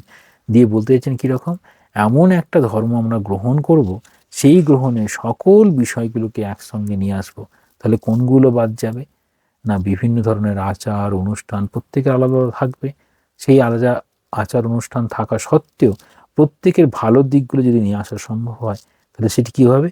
যখনই আমরা ধর্মে যথার্থ আধ্যাত্মিক ও সর্বজনীন ধারণায় উপনীত হইব, তখন এবং কেবল তখনই উহা প্রকৃত জীবন্ত হবে। তাহলে প্রত্যেক ধর্ম জীবন্ত হয়ে উঠবে কার মাধ্যমে? না, মানুষের ধর্ম আচরণের মাধ্যমে, যেখানে সকলের জন্য প্রেম, করুণা, মৈত্রী এইগুলো থাকবে। তাহলে পৃথিবীর বিভিন্ন ধর্মের এই যে উত্থান হয়েছে, পতন হয়েছে, তাহলে সেই সময়ের জন্য সেই ধর্মের প্রয়োজন ছিল। পতন হয়েছে মানে জগৎ তাকে যেন আর নিচ্ছে না। যেমন গাছে থেকে পাতাটি পড়ে গেল, অর্থাৎ পাতাটির প্রয়োজন ফুরিয়েছে, তাই জন্য গাছ আর রাখেনি। গাছটাকে এই সমাজ বা বর্তমান অবস্থা ধরতে পারি, গাছ থেকে পাতাটা পড়ে গেল, অর্থাৎ সেই পাতাটা আর গাছের প্রয়োজন নেই, কিন্তু পাতাটাই সার হতে পারে। সেই পাতাটা, অর্থাৎ যদি মনে করি ওই ধর্মেরও কিছু সার যদি গ্রহণ করা যায়, তাহলে হয়তো আরও ভালো হবে। সেই জন্য বলছেন, সমন্বয় যদি করতে হয়, ঠিক ঠিক এই ধর্মের প্রয়োজন। সেই জড় প্রকৃতির তার নিয়মের মধ্যে চলে, নিয়মটাকে অতিক্রম করে মানুষকে আরও উন্নত হতে হয়। তাকে সকলের সঙ্গে এক সব ভাবগুলো নিয়ে আসার জন্য, সমস্ত রকম সংকীর্ণতা দূর করার জন্য কোন জায়গায় আসতে হবে? নাকি অনন্তকে ধরার চেষ্টা করতে হবে। সেই জন্য বলছেন, মন ও ইন্দ্রসমূহ যাহাতে সক্ষম হয়, যাহা সর্বাতীত, অনন্ত ও একম এব অদ্বিতীয়ম, এই তত্ত্বটা আনার চেষ্টা করতে পারে এবং ব্যক্তি মানুষ থেকে সমাজ মানুষের মধ্যে সেই ধারণা দিতে পারে। এই কারণে এইরূপ একটি ধর্মের প্রয়োজন, যেটি সর্বজনীন হতে পারে। ওম শান্তি শান্তি শান্তি। হরি ওম তৎসৎ। শ্রীরামকৃষ্ণার্পণমস্তু।